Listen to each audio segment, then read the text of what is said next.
There is a popular French proverb, and that goes like l'argent n'aime pas le bruit, which simply means that money doesn't like noise. And over the past couple of months, we've actually sought out to identify the things that set the ultra rich apart from the bottom 99%. And so in today's video, we'll be looking at the 5 habits that actually helps the ultra rich to build wealth in silence, and how you can learn these things and apply all the concepts in your life, and then subsequently steer yourself towards the attainment of your financial goals. And so if you're new here, my name is Nana. I hold a master's degree in business finance, and on this channel we discuss everything personal finance and personal development.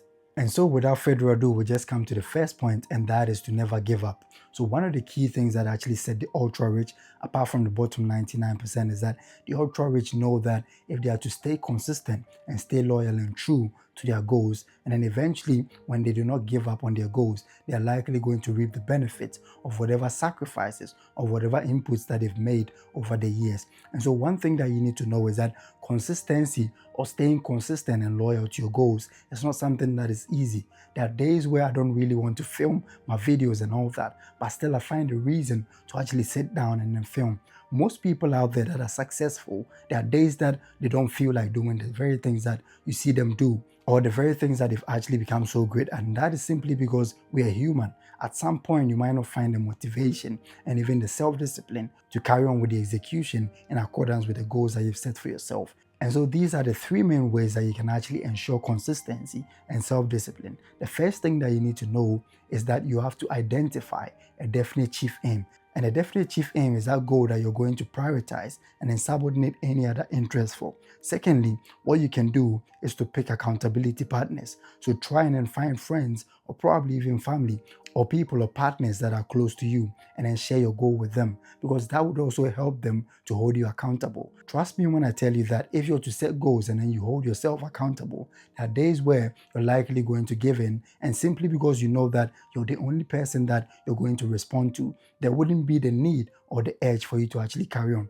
And that is why most companies actually fail in the very first year, or probably within the first and the 5th year, simply because people respond to themselves. They become their own bosses, and they do not find the right motivation to actually steer themselves towards the growth and the subsequent sustenance of that company. This brings us to the third point, and that is for you to build systems and not actually rely solely on motivation.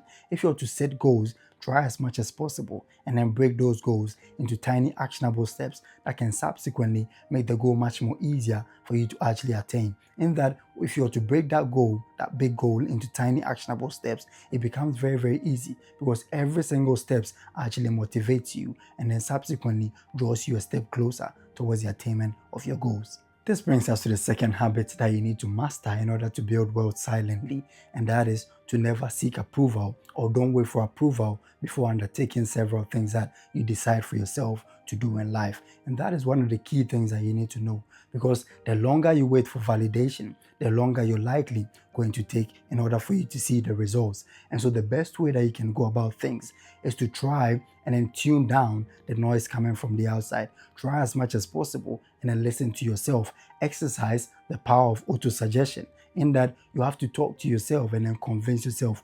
Be the only voice that can influence your actions and your inactions. And that is one of the surest ways for you to actually build wealth. If you're to take all the rich people out there are several decisions that they make that they don't allow most people to even influence them. Mind you, they are going to pay all the experts to give them the advice. Ultimately, they are the ones to decide whether or not to act on that advice. And that is why it is very, very critical of you to identify the things that you need to do on your own, and then try as much as possible not to go the way that people are actually dictating for you to go. This brings us to the third silent habit of building wealth, and that is to stop chasing investments and invest in yourself.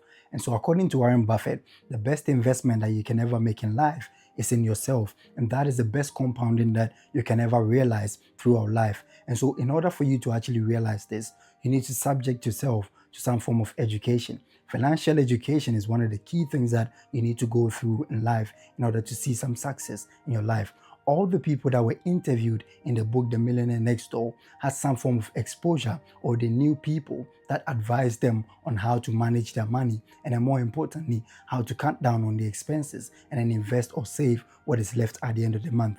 And so one thing that you need to know is that stop chasing all the investments promising you the greatest form of return within the shortest possible time, and then invest in the knowledge about how you can actually go on to increase your income, and then more importantly, ensure the discipline and the requisite conditions that are likely going to steer you towards the attainment of becoming financially free in life. This brings us to the fourth habit, and that is to stop listening to broke people. So anytime that we go about life and then we set goals to achieve, there's always those people in our lives that come out to actually try and then derail us, of course, or try to actually tone down our motivation or anything that we actually need in order to steer ourselves towards the realization of that goal. And at some point, they're not trying in any way to stop you from achieving those goals. Sometimes, genuinely, they really care about you. Sometimes they care about your health. Sometimes they care about your growth and your development as a person, as a friend, or probably as a family member. However, what you need to know is that if you really want to get to somewhere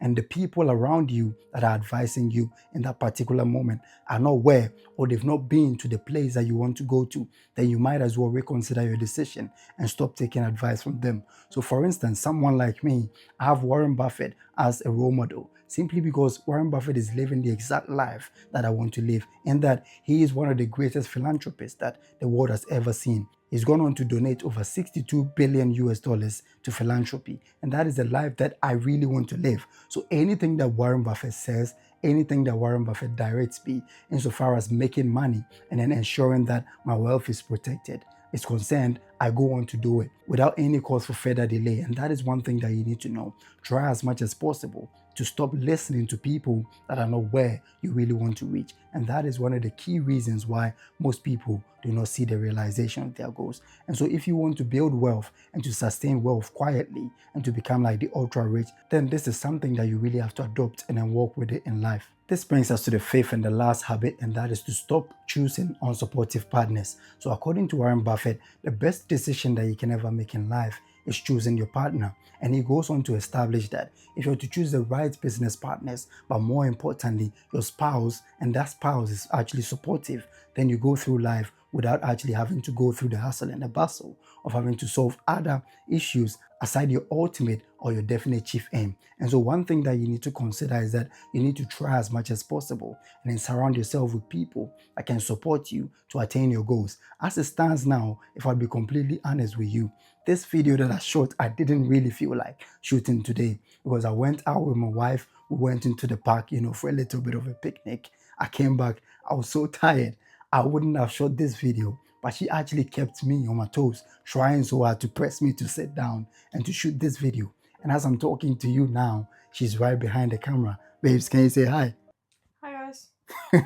Please And like and subscribe my husband's thank you, channel. baby. And that is what I'm talking about. Sometimes you genuinely do not feel like actually going on to get those things done, but you need someone that would push you to actually attain those goals. And that is what Napoleon Hill calls access to enthusiastic support. He believes that if you're actually going to have some access to a supportive partner or people that are actually backing you to steer you towards your goals, it becomes 10 times easier for you to attain your goals. And so there you have it. These are the 5 quiet habits that you need to master in order to build and to sustain yourself in life. Thank you for spending time with us, and see you in the next video.